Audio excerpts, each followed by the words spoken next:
যেহেতু এনআইওস, বিএড কিংবা আরও অন্যান্য কিন্তু এই পরীক্ষাতে অংশগ্রহণ করেনি, শুধুমাত্র ভ্যালিড যারা ডিএলএড তারাই কিন্তু 2023 টেটে অংশগ্রহণ করেছিলেন।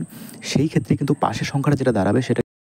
হ্যালো বন্ধুরা, নমস্কার and welcome to Sanjay informative YouTube channel. আজকের এই ভিডিওটি কিন্তু অত্যন্ত ইন্টারেস্টিং হতে চলেছে এবং তোমরা প্রত্যেকেই আশা করি ভিডিওটি দেখবে। তোমরা বুঝতে পারবে যে 2023 টেটে এত কম সংখ্যক ক্যান্ডিডেট কেন পাশ করবেন, কেনই বা বলা হচ্ছে যে 22-এ এত সংখ্যক ক্যান্ডিডেট পাশ করেছিল, 23-এ কেন কম করবে। তো প্রত্যেকটা কথা এখানে ভ্যালিড কথা বলা হবে।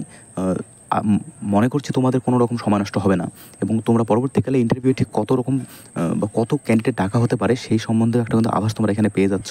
একটা অ্যানালাইসিস এখানে করা হচ্ছে, এখানে বানিয়ে কিছু বলা হবে না, যেটা ফ্যাক্ট সেটাই এখানে তুলে ধরা হবে। আশা করি তোমাদের ভিডিওটি একটু হলেও কাজে লাগবে। তাই আর বেশি সময় নষ্ট না করে আমরা সরাসরি ভিডিওতে প্রবেশ করছি। তোমরা এখানে দেখতে পাচ্ছ যে 2022 টেটে কিন্তু পরীক্ষার্থী ছিলেন মোট 6,17,000 এবং পাশ করেছিলেন সেখান থেকে 1.5 লক্ষ সামথিং বা প্রায় 1.5 লক্ষ আমরা বলতে পারি। তোমরা যদি ভালো করে জিনিসটা দেখো যে কেন এত সংখ্যক ক্যান্ডিডেট সেবার হয়েছিল 2022 টেটে, কারণ তখন বিএড, এনআইওএস প্রত্যেকেই কিন্তু সেই পরীক্ষায় অংশগ্রহণ করেছিলেন এবং একটা হিউজ পরিমাণে কিন্তু ক্যান্ডিডেট সেবার আমরা দেখি যে সেই পরীক্ষা দেয় এবং পাশও করেছিলেন প্রায় 1.5 লক্ষ। এবং পরবর্তীকালে যখন সুপ্রিম কোর্টের একটা জাজমেন্ট আসে এনসিটি গাইডলাইন অনুযায়ী, যে সেখানে বিএডের কিন্তু বিএড যারা করেছিলেন তারা মোটামুটি পাশ করেছিলেন প্রায় 1 লক্ষ এবং সেখান থেকে যখন 1 লক্ষটা ডিডাকশন হয়ে যায়, মানে প্রায় 1 লক্ষ, আমরা 97,000-98,000 বলতে পারি। তো মানে সুবিধার্থে 1 লক্ষ আমরা একটা রাউন্ড ফিগারে নিয়ে আসলাম ব্যাপারটাকে।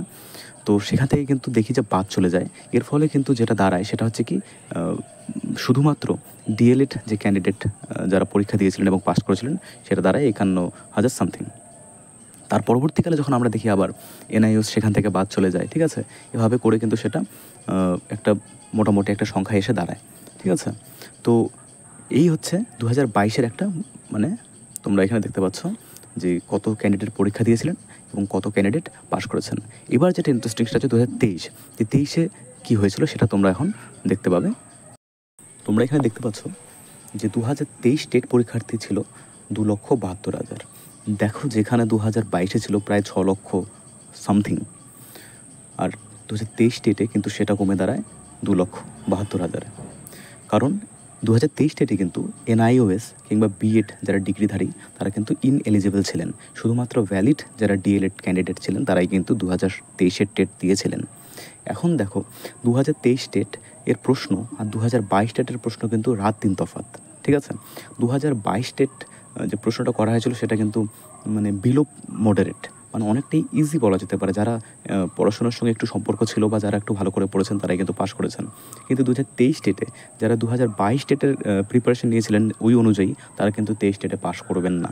কারণ তোমরা দিয়েছো, তোমরা জানো, আমি নিজেও প্রশ্ন দেখেছি যে 2023 টেটের কিন্তু প্রশ্ন যথেষ্ট মডারেট ছিল, বলা যেতে পারে যে অ্যাবভ মডারেট ছিল। তাই শুধুমাত্র যারা ভালো করে বই পড়েছেন এবং যারা খুঁটিয়ে পড়েছিলেন তারাই একমাত্র পাশ করবেন। তো পাশের সংখ্যাটা কিন্তু আগের মতো তো কিছুতেই হবে না, ঠিক আছে, অনেকটা কম আসবে।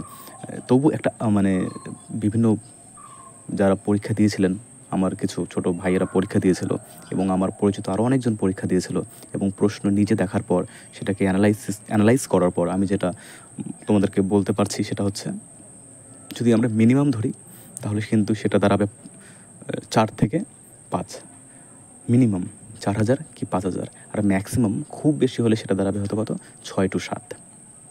এর বেশি কখনোই সম্ভব নয়। বরং আমি যদি একটা ওভারঅল বলি তাহলে 5,000, ঠিক আছে, 5,000-এর মতো ক্যান্ডিডেট কিন্তু পাশ করতে পারে, মানে অ্যাভারেজ 5,000 কিন্তু ক্যান্ডিডেট পাশ করতে পারে, ঠিক আছে। তো তাহলে তোমরা দেখো যে এখন 2022 টেটে যে সমস্ত ক্যান্ডিডেট ছিল পাশ করা এবং 2023 টেটে যে সমস্ত ক্যান্ডিডেট পাশ করবেন, উভয়কেই মিলিয়েই অর্থাৎ 2022 এবং 2023 টেটকে যদি আমরা কম্বাইন্ড করি তাহলেও কিন্তু বলা যেতে পারে যে 40,000-এর বেশি কিন্তু ক্যান্ডিডেট কিছুতেই হবে না ইন্টারভিউর জন্য, ঠিক আছে। আর যেমনটা আমরা শুনতে পারছি বা তোমরা নিজেরাও বুঝতে পারছো এতদিনে, যে পর্ষদের যেটা চিন্তাভাবনা সেটা হচ্ছে কিন্তু 22 এবং 23 টেট মিলিয়ে একসাথেই কিন্তু কম্বাইন্ডলি কিন্তু একটা ইন্টারভিউ কন্ডাক্ট করানোর পুরো দস্তুর কিন্তু একটা ভাবনা চলছে। তো সেক্ষেত্রে 40,000 যদি আমরা দেখি যে ক্যান্ডিডেট থাকে এবং আমরা গতকাল তার আগের দিন জানতে পেরেছি যে 25,000-এর মতো কিন্তু একটা ভ্যাকেন্সি অলরেডি রয়েছে, যেটা পর্ষদ নিজেই জানিয়েছেন, ঠিক আছে। মানে ছাড়তে পারে এই যে মানে আগামী যে ইন্টারভিউ হতে চলেছে তার জন্য। এমনি তো ভ্যাকেন্সি ওভারঅল রয়েছে আমরা যেটা দিন 1.5 লক্ষ, যেটা পর্ষদ সভাপতি বহুদিন আগেই জানিয়েছিলেন, ঠিক আছে? সেটা কিন্তু একটা মিডিয়া নিউজ, অর্থাৎ মিডিয়াতে কিন্তু সেটা রয়েছে, তার রেকর্ডও কিন্তু রয়েছে। প্রায় 1.5 লক্ষের উপরে কিন্তু সিট খালি রয়েছে, ভ্যাকেন্ট রয়েছে।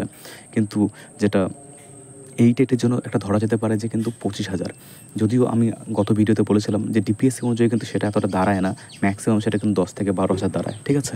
কিন্তু তারপরেও যখন এরকম খবর আমরা দেখতে পাই বা শুনতে পারি, তখন পর্ষদ যেহেতু জিনিসটাকে ভেরিফাই করেননি, কিন্তু 25,000-এর মতো কিন্তু একটা যে ভ্যাকেন্ট মানে আসতে চলেছে, 25,000 না হলেও 15K to 20K, আমি আগের ভিডিওতে তাই বলেছি যে 15 থেকে 20,000-এর মতো কিন্তু একটা ভ্যাকেন্ট বা ভ্যাকেন্সি তোমরা কিন্তু পাচ্ছ। তাই ইন্টারভিউ কিন্তু কাট অফটা যে ওভাবেই কিন্তু হবে, ঠিক আছে? 22 এবং 23 ডেটকে মিলিয়ে করলে উভয়কে যদি একসঙ্গে করানো হয় তাহলে কিন্তু কাট অফটা কিন্তু খুব একটা বাড়বে না। তো মানে এটাই কিন্তু একটা ভালো সুবর্ণ সুযোগ, যারা 2022 কিংবা 2023 এটা পাস করবেন, 22-এ যারা অলরেডি পাস করে আছেন তাদের জন্য তো গোল্ডেন চান্স একটা রয়েছে, ঠিক আছে? ভালো করে ইন্টারভিউ প্রস্তুতি নিন, কাট অফের কিন্তু খুব একটা হেরফের হবে না। 2017-তে যা গিয়েছিল কাট অফ, ঠিক আছে, সেই তুলনায় তোমরা +2 +3, এই বিষয়ে আমি ভিডিও অলরেডি তৈরি করে রেখেছি, যে তোমরা, আমি একই কথা কিন্তু বারবার বলছি, তোমরা দেখে নিও, মিলিয়ে নিও, ঠিক আছে? আফটার যখন কাট অফ রিলিজ করা হবে, যখন ইন্টারভিউ কন্ডাক্ট করানোর পর, যে তোমরা দেখতে পারবে যে +2 ম্যাক্সিমাম +3, এর বেশি কিন্তু হেরফের হবে না। কাজেই যাদের একাডেমিক আশেপাশে থাকছে, খুব ভালো করে ইন্টারভিউ প্রস্তুতি নাও, এবং যাদের একাডেমিক কম থাকছে তারা আরও ভালো করে ইন্টারভিউ প্রস্তুতি নাও। ইন্টারভিউ কিন্তু আফটার পূজা হওয়ার সম্ভাবনাটা কিন্তু অনেকটাই, ঠিক আছে? তো সকলকে ধন্যবাদ ভিডিওটি দেখার জন্য। থ্যাংক ইউ, সকলে ভালো থাকবেন।